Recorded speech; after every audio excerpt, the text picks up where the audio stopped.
মানিকচকের বামফ্রন্টের দলীয় কার্যালয়ে হরেকৃষ্ণ কঙ্গর ভবনের মূল ফটকে মঙ্গলবার রাতে বিজেপির ঝান্ডা লাগানোর ঘটনাকে কেন্দ্র করে ব্যাপক উত্তেজনা ছড়িয়ে পড়ে। সিপিএম অভিযোগ, মঙ্গলবার সন্ধ্যা পর্যন্ত কিছুই ছিল না, তারপর বিজেপির নেতৃত্বে এলাকাকে উত্তপ্ত করতে এবং বিশৃঙ্খলা সৃষ্টি করতে ইচ্ছাকৃতভাবে আমাদের দলীয় কার্যালয়ে দরজা এভাবে নিজেদের ঝান্ডা লাগিয়েছে। এই ঘটনার পরিপ্রেক্ষিতে মঙ্গলবার রাতে সিপিএম প্রার্থী দেবজ্যোতি সিনহা দলীয় সমর্থকদের নিয়ে বিক্ষোভ মিছিল করে থানায় উপস্থিত হয়ে বিক্ষোভ দেখান।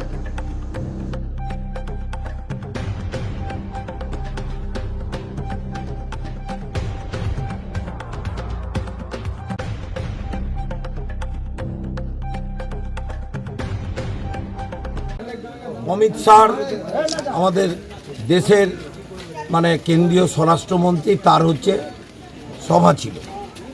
আর আমরাও সকাল থেকে চৌকি মির্জাপুরে প্রার্থীর আমাদের যে রোড শো ছিল।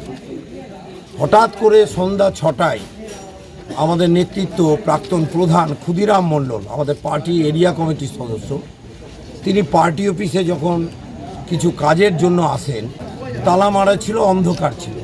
উনি দেখছেন সিপিআইএম পার্টি অফিস হরেকৃষ্ণ কোঙার ভবনের মূল গেটে বিজেপির ঝান্ডা লাগানো আছে।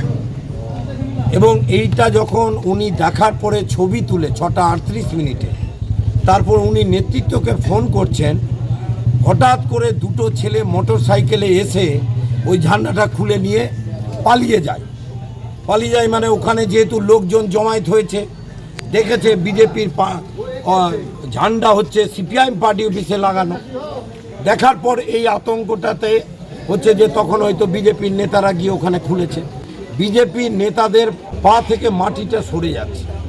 যতই জনসভা করুক আর যাই করুক, আমরা তো দেখছি যে বিভাজনের রাজনীতি চলছে।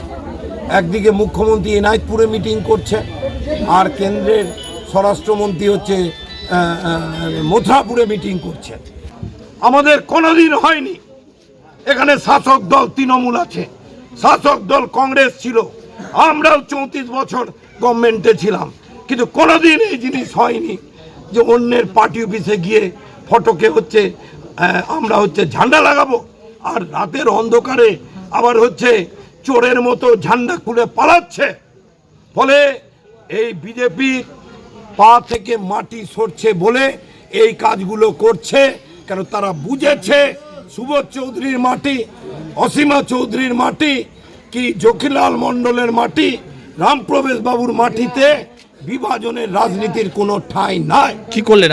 আমরা থানাতে আইসি সাহেবকে জানালাম। আর এটা এই নির্বাচনকে বিজেপি অশান্ত করতে চাইছে। বিভাজনের কথা ছাড়া গ্রামে গিয়ে কিছু বলছে না। কোন হিন্দু খারাপ জায়গায় আছে, কোন মন্দির বিপদে আছে? সিপিআইএম থাকতে কোনো মানুষের সাম্প্রদায়িক ঝামেলা হবে না। সিপিআইএম থাকতে কোনো মন্দির মসজিদের কোনো একটা আঁচ পড়বে না।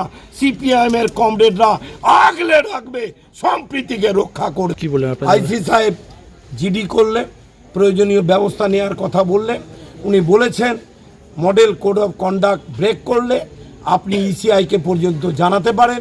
আমি সেটা কালকে করব।